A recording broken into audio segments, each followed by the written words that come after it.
اس برِ صغیر پر کم و بیش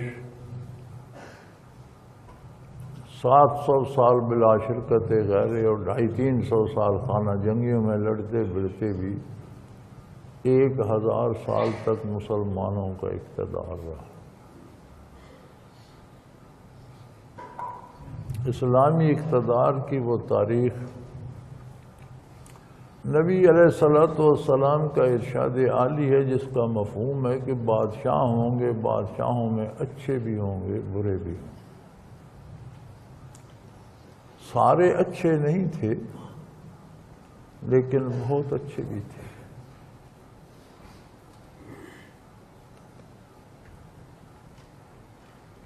ان بادشاہوں میں خاندان غلامہ بھی تھا، یعنی غلاموں سے جو حکومت اور حکمرانی اور بادشاہت تک پہنچے۔ یہ بھی اسلام کا خاصہ ہے کہ جن میں استعداد تھی ان کا راستہ کسی نے روکا نہیں، جو غلام آئے تھے وہ حکمران بنے۔ خاندان غلامہ کا ایک بادشاہ دہلی میں شمس الدین التتمش ہوا ہے، رحمت اللہ تعالی علیہ۔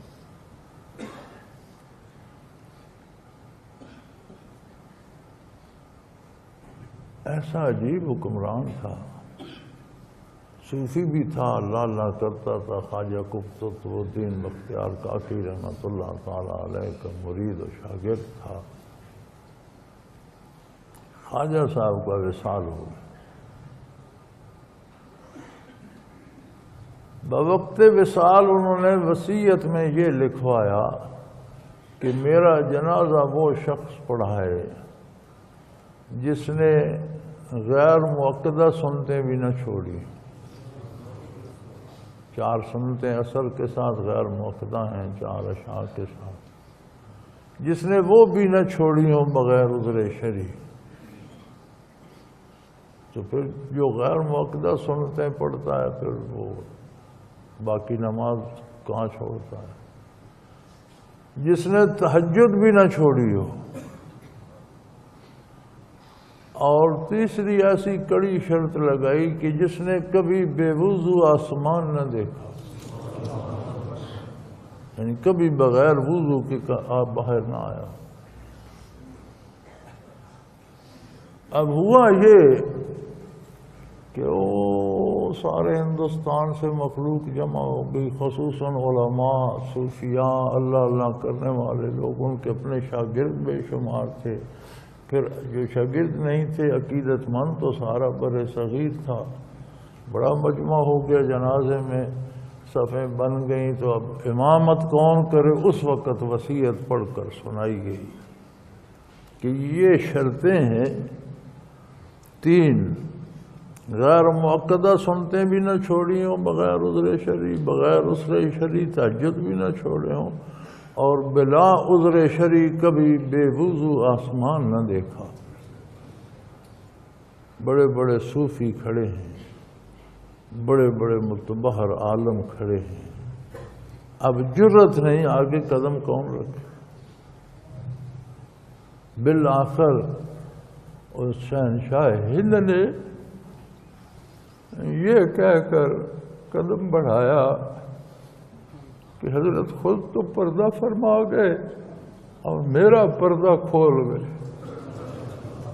اور شمس الدین التتمش نے جنازہ پڑھایا۔ یہ مسلمان بادشاہ یہ دیکھتے ہیں۔ آج کل تو ہمارا ٹی وی مسلمان بادشاہوں کا مذاق اڑاتا ہے نا۔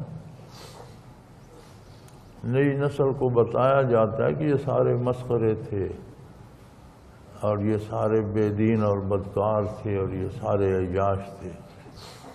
آج کل ہمارا میڈیا نئی نسل کو یہ بتا رہا ہے کہ یہ سارے مسلمان بادشاہ جو تھے۔ کبھی میں نے کسی راجپوت ڈاکو یا ہندو ظالم کا یا کسی سکھ کا یا کسی غیر مسلم کا مذاق اڑاتے اپنے ٹیلی ویژن کو نہیں دیکھا۔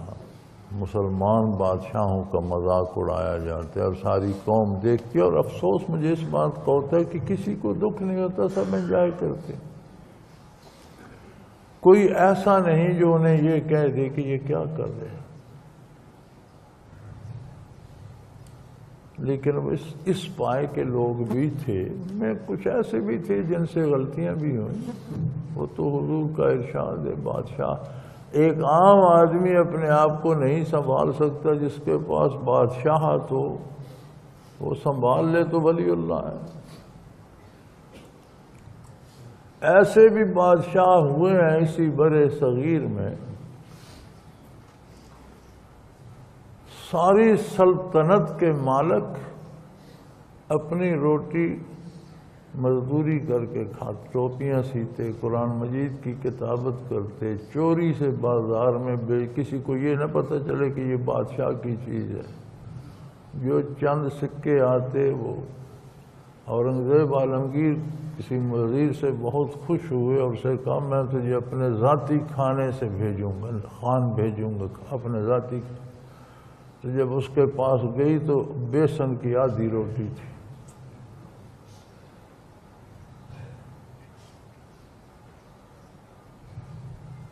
تو ان سب نے اس ملک میں نظام اسلامی رکھا، عدالتوں میں عدل اسلام کے مطابق ہوتا تھا۔ بلکہ اورنگزیب عالمگیر نے تو جو اس کے زمانے میں عدالتی فیصلے تھے وہ آج بھی ہمارے پاس فتاوی عالمگیری کی شکل میں موجود ہیں، اور آج بھی علماء اس کے مطابق فتوے دیتے ہیں۔ لیکن یہ باتیں تو ہمیں کوئی نہیں بتاتا۔ ہمارے ذرائع ابلاغ تو ان کا مذاق اڑاتے ہیں، انہیں مسخرہ اور بے وقوف اور عیاش ثابت کرنے پہ تلے ہوئے ہیں۔